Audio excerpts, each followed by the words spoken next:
Well, we're looking at the state of energy, particularly the supply of premium motor spirit, which is something that we need. A lot of people still use in their cars, despite the federal government's campaign for CNG. That's something that is another matter. Kayla, do you have a CNG in your car now? No, I do not. You do not? I still have issues putting a canister in my car. I'm not there yet, but we hear it's safe. We hear it's safe, but I'm just not there and we yet. have people who use them. I mean, I don't use it yet, but I do know people who use it and who say it's far cheaper. But that's not what this conversation is about. This next conversation, as I did say, is about premium motor spirit. For those who buy the dailies, they would have noticed that in the last couple of days, it's been a struggle to see what the headlines of the papers have been because of the adverts on if it's not been taken up by the FCT, it's been taken up by Dangote, which has announced that it is buying 4,000 new trucks powered by CNG, and it's to aid the distribution of, well, I say, products. Yes, because it's not just petrol that he said, it's not just PMS that Dangote refinery is going to be selling. It also has a number of other products which it intends to distribute across the country. And they're wondering what is going to happen to other distributors as a result of this. Well, people have been looking at IPMAN with some sort of eye, wondering, IPMAN, are you sure you're comfortable with this? Well, IPMAN is right here, is represented in our studios this morning, and we have Mr. Ukadike Chinedu, who's the National Publicity Secretary of the Independent Petroleum Marketers Association. IPMAN, thank you so much for joining us this morning. Thank you very much. I really appreciate it. So let me ask you that question. Are you comfortable, when you see those adverts, are you wondering, okay, this is supposed to be a good thing, but we know that sometimes what might be good for others might not exactly be favorable to some others. So is this favorable for you? Very, very, very favorable. Yeah, sure. Yeah, well, sure. 4,000 CNG powered trucks is favorable to IPMAN? Very, very, very favorable. How? Explain to us. You know, we welcome IPMAN was born out of competition. You know, when you talk about competition, we are born out of, we're a side of circumstances of competition. The proponents of IPMAN decided to checkmate the major oil and gas industry who came into Nigeria. We're exploring, refining, and also selling. Shell, BP, Unipetrol, Mobil, as at that time. This distribution was in the hands of the OICs. And at a point, we said, no, we'll have to cut short of this distribution. And you see them located in the strategic areas of the town. No filling station inside the town. So the federal government, in this way, decided to ensure that enact IPMAN as an indigenous marketing company to be able to also face this competition. So we are a child of circumstances. We are born out of the competition, and whatever way the business ethics, forms, we also follow it up. So we are here. We're on ground. The CNG has an advantage. A lot of the trucks that we know are, are used in the distribution are powered by diesel. We know diesel is definitely, long time deregulated. It's still an expensive product for trucks to use. CNG is said to be better. It's said to be cleaner, etc., safer. I know that's from people are so finding it difficult to come to terms with safety of CNG, but it's said to be cleaner. We know that. It's said to be cheaper. I think that for people who are looking at profit, that profitability side of it is very key. So I'm wondering, how do you intend to get around that, given that a lot of the trucks that IPMAN still uses are diesel-powered trucks? Yes, that is where we're also pressing up. Some of our members have also converted their trucks to CNG trucks. Oh, they have? Yes.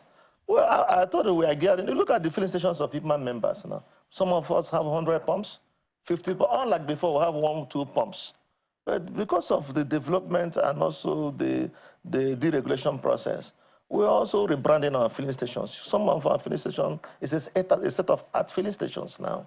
It's even more better than those of the OICs. And there's a bit of a CNG scarcity right now, isn't there? Yes, there is. I will come to that. Okay. I will come to that. And also, if you look at the Dangote statement, it's a strong policy statement. If you read down that statement, you will find out that it has also foresee a lot of problems in the oil and gas industry, and also have decided to tackle it. It is something that we welcome with a lot of cheers, because it's going to bring fuel cheaper at your doorpost. Our pipelines have gone for years. Nobody's talking about the pipelines. Wired all over the country from all the whole 21 depots. Products are not being moved. We are suffering the brunt of bringing these products from the seasides of the country, where these the IPMAN members have their tank farms, and that is where we'll move our products from. And some of us take 500 and something kilometers to take products from Apapa to maybe Medugri. And it's in our costs. When the truck fails, it's in our costs.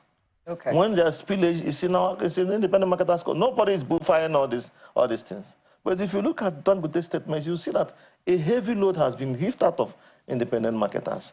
This is what the pipeline is supposed to be doing. Is trying to use the CNG trucks to bring this product to our door. So you people welcome it. So we welcomed it. So and it's going to benefit me and you. Where did the misconception come from? Because what people heard, what we heard online and what we heard people talking about was the fact that IPMAN was upset that these trucks were going to be working and that it was going to affect that agreement you signed with him in 2024 where there was going to be direct lifting from Dangote. From Dangote. So where did the misconception come from? No, there's no misconception. You know, when Dangote made his statement, he said, I'm a refiner. I don't have business in marketing. I want IPMAN members, other stakeholders to come and pick products. That this product is in my tank. Over 500,000 liters of petroleum product stocked in his tank. And he's a businessman. If I have over 500,000 liters of petroleum product stocked in my tank, and many people are having difficulties coming to take it, I must also recreate and initiate a way to be able to evacuate it and take it to those people that is finding it so difficult to get. So just to be clear, because we are running out of time, why you always bringing me when you are running? This is a strong national. Time is never enough. So don't worry, we'll just quickly speak to this, because you talked about CNG scarcity, which is an issue you raised. Of course. You said they're going to talk about it. Dangote has also said about it in his statement, because when Mr. President introduced this CNG, he wanted to be able to cushion the effect of the dependent of petroleum products. You understand me? So he brought in this CNG and brought in a presidential committee. He has also looked at it that this presidential committee is not working as fast as possible to be able to alleviate the sufferings of those who will pick up this CNG. Most of our filling stations, independent marketers, we have built pumps for CNG. You know, then Dangote is now bringing CNG trucks to be able to distribute the CNG product into our filling station so that easily you can pick from our filling station. Okay. As I'm also talking to you now, it's also stabilizing price. I don't know where the monopoly comes from. That's another conversation, and just as we wrap up, if you can, the IPMAN has been speaking up about the cost of petrol. They say with local production, the price should be below 825 naira. And then there's also that talk from IPMAN about the fears about monopoly from No, there's no fear about monopoly. When we talk about monopoly, speak to those two things. Yes, definitely. Should the cost be lower than let me speak quickly. Yes. As I'm talking to you right now, Dangote is still selling fuel at 825 naira to independent marketers. While other major marketers and IPMAN members are selling at 910 naira. So where is the monopoly? Where is the monopoly? You don't call a dog about them to kill it. Okay. You are in full cooperation with the Dangote refinery. We are in full cooperation. I'm also trying to have a meeting with Dangote maybe by next week to be able to fine-tune this strategic initiative. The man is a true Nigerian. Okay. Well, we certainly will keep tabs with you. We have to thank you so much for coming on this beautiful Friday morning. Okadike Chinedu is a National Publicity Secretary of the Independent Petroleum Marketers Association, IPMAN. Thank you once more. Thank you. Please bring me next time when there is time. Well, we'll do something about that. Thank you so much for watching our viewers who have been with us all of this time. Thank you for being with us this beautiful Friday morning. I'm Maokpe Ogunyese. Have a great weekend ahead. I'm Kayla Nagwa.